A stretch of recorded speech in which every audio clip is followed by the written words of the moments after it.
After the North won the Civil War, the era afterwards was one of graft and disillusionment. In politics and economics especially, politicians and robber barons were filled with scandal and corruption. During this Gilded Age, America experienced an industrial boom and massive population growth, but the real problems it was facing were pushed aside. The string of presidents, known as the Forgettable Presidents, starts with Republican Ulysses S. Grant, elected in 1868, who was a popular war hero but a completely inept politician. Under his administration, there were scandals such as Jim Fisk and Jay Gould's Gold Corner, Boss Tweed and the Tweed Ring, and the Credit Mobilier scandal, all of which the government did not do much about. The Republican and Democratic parties were essentially agreeing on most national policies, but patronage to one's party was often a sound way to get into politics. In the Hayes-Tilden election of 1876, Congress struck a deal known as the Compromise of 1877, where Rutherford B. Hayes would get the White House if all military troops were removed from the South, thus ending Reconstruction. Jim Crow laws soon sprung up in the South, leading to the oppression of blacks, which the government turned its back on.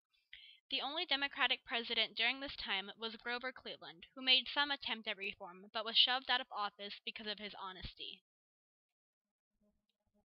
In 1869, the Union Pacific Railroad and the Central Pacific Railroad met at Ogden, Utah, forming the first transcontinental railroad in the country. 4 other transcontinental railroads were completed before the century's end. The growth of the railroad created an enormous domestic market for both raw material and manufactured goods. The railroads were the makers of millionaires, and a new aristocracy soon sprang up in Wall Street. Promoters of these steel roads bribed judges and legislators, employed lobbyists, and even elected people to office. They exercised more direct control over the people than the president. It wasn't until 1887 that the first step toward controlling these railroad giants was taken, with the Interstate Commerce Act. Although a few elite were getting heavily rich, the working class and the unindustrialized South lagged far behind. Workers in the North organized themselves into unions, such as the Knights of Labor and the American Federation of Labor, but no major reforms for workers appeared during this era. America experienced huge urban growth in the post-Civil War decades. Cities grew to unprecedented sizes, but many social problems persisted throughout the rest of the 19th century that resulted from this huge growth.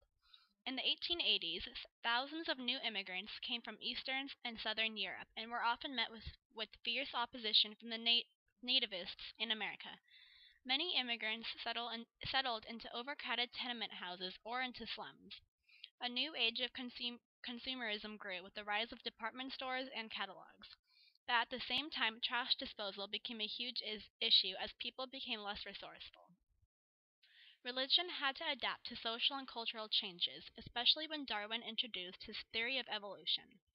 American education also grew significantly, especially at the secondary and graduate levels. College education changed from religious instruction to practical courses and specialization. As the buffalo herds dwindled in the post-Civil War era, fierce competition and pressure arose between Native American tribes for the best hunting grounds. Whites tried to tame Indians through the railroad, which supplied troops and settlers, diseases, alcohol, and the virtual extermination of the buffalo. By 1885, there were fewer than 1,000 buffalo compared to the millions just a generation earlier. The Dawes Severalty Act of 1887 dissolved many tribes as legal entities and wiped out tribal ownership of land in favor of individual ownership. The Homestead Act of 1862 allowed a settler out west up to 160 acres, but 160 acres was pitifully inadequate on the droughted and treeless Great Plains. In 1890, the western frontier officially closed, eliminating the safety valve mentality. Greater mechanization of farms led to one-crop agriculture and large-scale, big business farming. In the 1880s, food prices fell and farmers desperately tried to scrape out a living. Farmers tried to organize themselves into the Populist Party in the 1890s to protect themselves from the wealthy Eastern corporations. The Populist Party called for a lower tariff, free coinage of silver, and government regulation of the railroads. In the 1896 presidential election, pro-silver William Jennings Bryan ran against big business supporter William McKinley. McKinley was able to win over the urban worker, ultimately handing him the presidency. This election was a turning point in politics as the gold versus silver monetary issue faded away and the city triumphed over the frontier. Up to the 1890s, America had isolated itself from major international affairs, but with the victory of the Civil War, it turned its attention overseas. American intervention in the Venezuelan boundary dispute in 1895 to 96 displayed a new aggressive side to the United States and bound England as an ally to its side. In 1893, America almost annexed Hawaii, but was temporarily put on hold by President Cleveland. The splendid little Spanish-American War proved America's growing power after it quickly dominated over and crushed Spanish forces in Cuba. American support for the war had been encouraged by yellow journalism, the explosion in the battleship Maine, and the letter of Dupuy de Lome.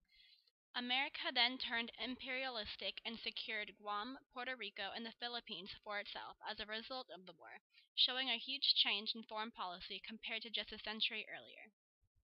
Theodore Roosevelt gained much fame after fighting in the Rough Riders Regiment of the war, and was placed on the presidential ticket as McKinley's vice president in 1900.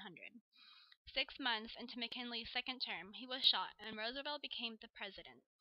Unlike the forgettable presidents before him, Roosevelt believed that the president should lead boldly. The Gentleman's Agreement with Japan, the beginning of construction on the Panama Canal, and the Roosevelt corollary to the Monroe Doctrine are all works of his administration.